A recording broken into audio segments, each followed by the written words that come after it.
For many developers converting old properties into rental accommodation, they have a significant number of challenges, particularly when it comes to energy strategy. Old buildings tend to have poor levels of insulation, and that needs to be addressed first. And then comes the question of usability of the heating system.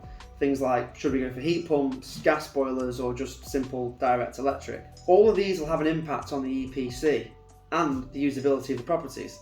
And whilst more advanced technology gives you the lowest possible running cost, it also creates a layer of complication. And landlords tend to want to avoid things like maintenance costs, call-out charges, and phone calls in the middle of the night from confused tenants. We've just finished a project in Preston's conservation area, which was a conversion of an old office building into 6 self-contained apartments. The developer took a fabric-first approach and they replaced all the windows at significant expense, and they insulated all the external walls and in between the floors.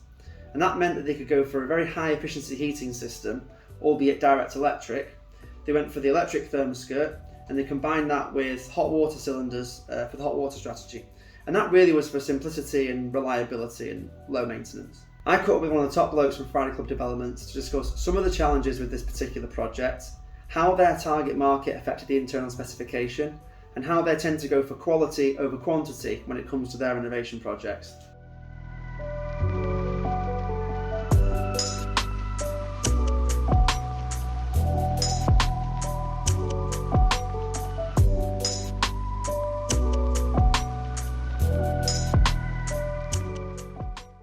So my name's Tony Houlihan. I'm one of the co-founders of Friday Club Developments. We're a development company based in the northwest. We do commercial and residential projects. And before we started, I stopped you telling me about how did Friday Club Developments come about, and what were you doing before, and how did you end up in this line of business? So me and one of my friends, who is now a business partner, Sean, we used to meet up at the end of the week in a local watering hole in District. And we used to talk about potentially doing projects at some point in the future over a couple of beers, and then a couple of years later we sort of started looking at things a bit more seriously and started looking at one project, and then it sort of snowballed into where we are today. I see, right. So that's why Friday Club came about, because that was called your Friday Club, wasn't it? Yeah, that's what we did every Friday. I like it.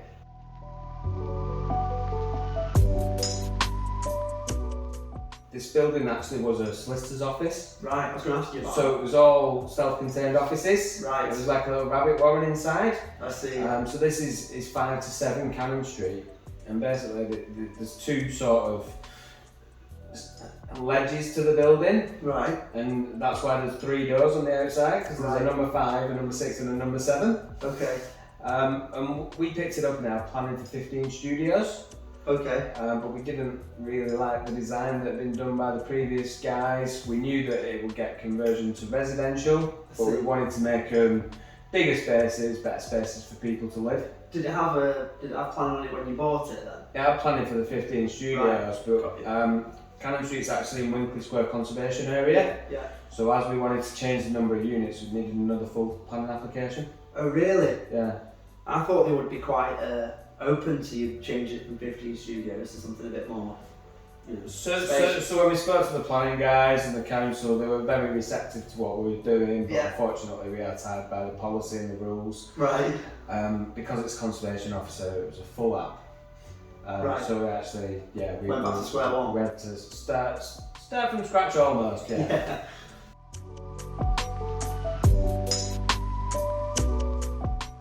Was the building itself like difficult to do once you actually made the start with? Did it uncover all sorts of nasties? Yeah, so unfortunately, as is the case with most conversions, you never 100% know what you're going to get. Yeah. So we've had quite a few challenges with the building. We've had to replace most of the roof. Really? We've levelled the floors out because they were all over the place. Yeah. It was actually on 2 levels. Right. And what we've done as part of the conversion is we've actually just flattened everything, which has got, there's quite a bit of work to it, but it actually makes the building flow much better. Yeah. So now we've created 7 good quality, big apartments, which would be great homes for people. So UCLAM, their oldest building is the Harris Institute. Yeah. The Harris Institute used to be called the Institute for the Dispersion of Useful Knowledge. Yeah. And the Institute for the Dispersion of Useful Knowledge was set up on Cannon Street. Brilliant. So you can claim that you're renting flats where the universities first started. So this whole street, as far as I could tell, was all like shops and then like floors above, so they'd rent the floors out. Right. And sometimes they get like multiple families renting a whole floor. Right. And they'd share a floor. So they'd have like one kitchen and it'll be. That's interesting. Like a sort of modern HMO. Yeah. Yeah, basically, yeah, but probably the rent was a lot lower. Bit cheaper. Yeah, yeah. Obviously, this building's 1820s. Mm-hmm. You bring it up to spec, put electric heating in. What insulation did you add to the fabric? How did you kind of like factor that into the? So I'm not technical personally, but I know there's a lot of it. Yeah, hang on, you paid the bill. Yeah. So you know there's a lot of it. Yeah. Yeah. So obviously one of the challenges we've had as a result of COVID and through the project is material price fluctuation. Yes. So we've worked collaboratively with our supply chain. Our subcontractors have been warning us about things that are coming down the road. Yeah. Luckily we've managed to work clever, do some stuff in terms of specifications, try and mitigate some things. Yes. Yeah. But other things are just Inevitable. beyond our control. Yeah. And you know that's just Insulation. life as a developer at the minute. Soundproofing, Unfortunately. insulation. Yeah. You can't get away from it. A lot of the bigger developers who are talking to us are asking me to like fixed prices for 2 years. Mm-hmm. You know, they're like, we're trying to nail down our supply chain for 2 years. You know, what do you think the aluminium price is going to do in the next 2 years? And it's like, you know, I've got a crystal ball. I don't know. I don't know. Exactly. I don't know what it's going to do. It's really difficult. So I come from a procurement background. Right. So I sort of quite get the objective. And, right. So it's your fault. Yeah, and cost certainty. But you know, luckily we can be a bit more agile. Yeah. There's no hard and fast rule. We will look at different products. We're doing timber frame on some of our schemes. We're doing traditional on others. You know, everything's been affected slightly, and things are changing so fast. You just need to be adaptable.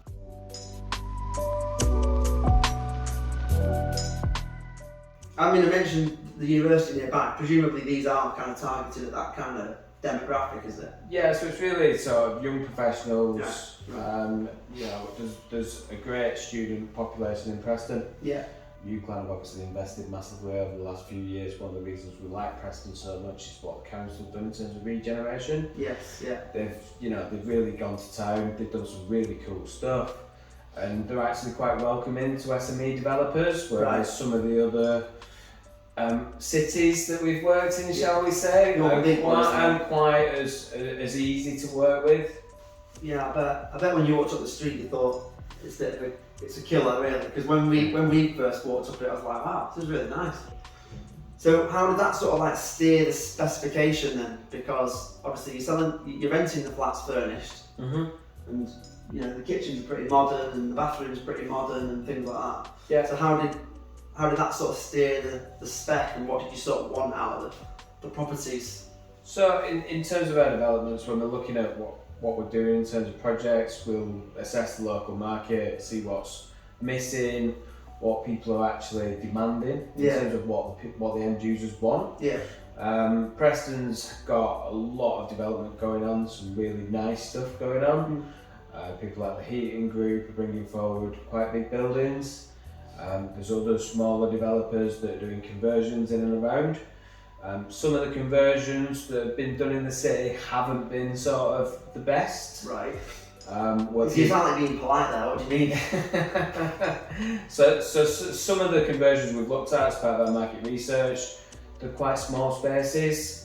They're not places that we'd want to live. Right. And you know, as a developer, sort of our ethos is we don't want to do something that we wouldn't be prepared to move into. Yes, yeah. So our standards of quality and our specifications are always high, regardless of whether we're doing affordable housing, whether we're doing high-end exec homes. We try and keep our quality right at the very top, and then the specification might be tailored slightly to who the target market is. Right. So you know, the kitchens, we pay a little bit more than some people would. Yeah. But you know, they're built to last. They look great. They're all individually designed. So a lot of the materials have been sourced from local companies. A lot of the labour's been, you know, people that live in and around Preston. Yeah. And it's part of, when we're developing in a city, we want to benefit local economy too. Yeah. We're not just going to ferry loads of people in from outside, and it's all part of people have bought into what you're doing a bit more. Yeah, you're right.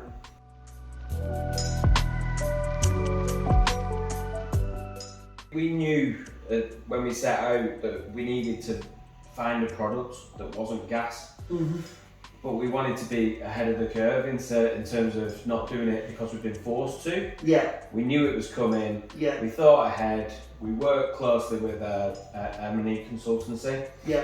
And they actually spec your product in terms of this is what's going to be the best in the market. And we thought, well, let's get ahead of it and let's get used to putting it in now. Yeah. And then that can be our standard. Right.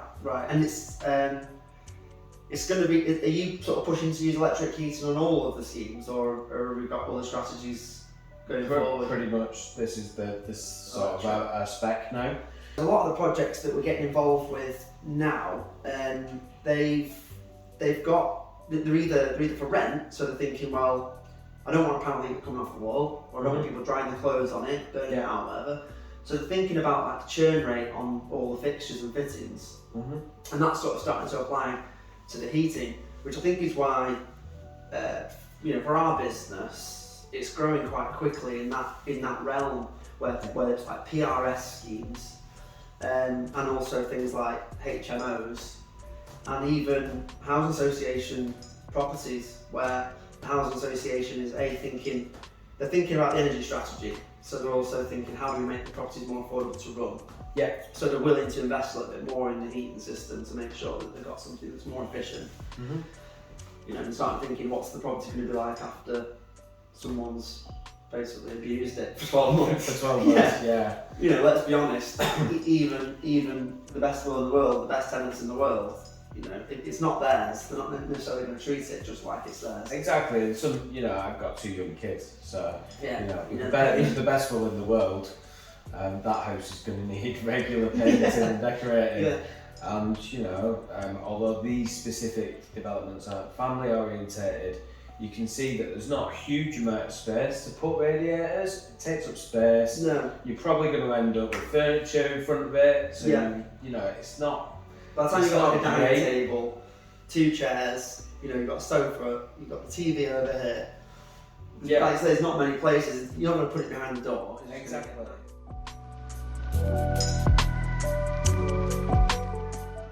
In about a month's time, we'll be on site with 4 different projects, which will be the most that we've ever done in our history. Yeah.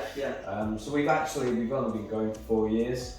Yeah, exactly. So for 4 years, it's a long way, isn't it? And we've been on site for 3 of those. So, in that time, we've done this. This is going to be our 4th development. Right. Obviously the projects we're looking at Warrington, with Yeah. 16 affordable homes. It's going to be shared ownership. And then we've got 6 in Oldham, which is going to be affordable rent with another housing association, and then we're doing a commercial project over in St Helens. Right, okay.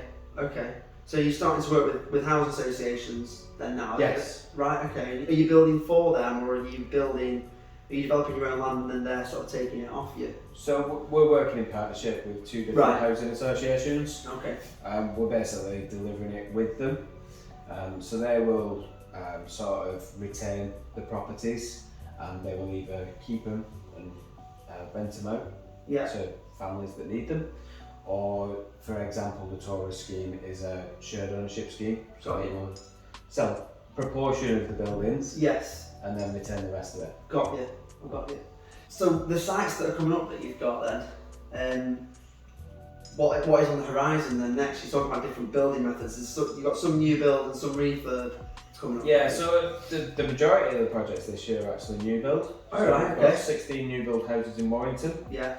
Hopefully we're going to complete on that site next week. And we'll be on site within the next sort of 4 to 6 weeks. Oh, brilliant, okay. We're actually dropping the cabins and the security fencing on our Oldham site next week, which is another project that you guys are involved in with us. Yes, that's and we're doing a big exec house in Preston, just on the outskirts. Right. A place called White Stakes. You've been roped into it. Something like that, yeah. It often happens, mate. Gently persuaded.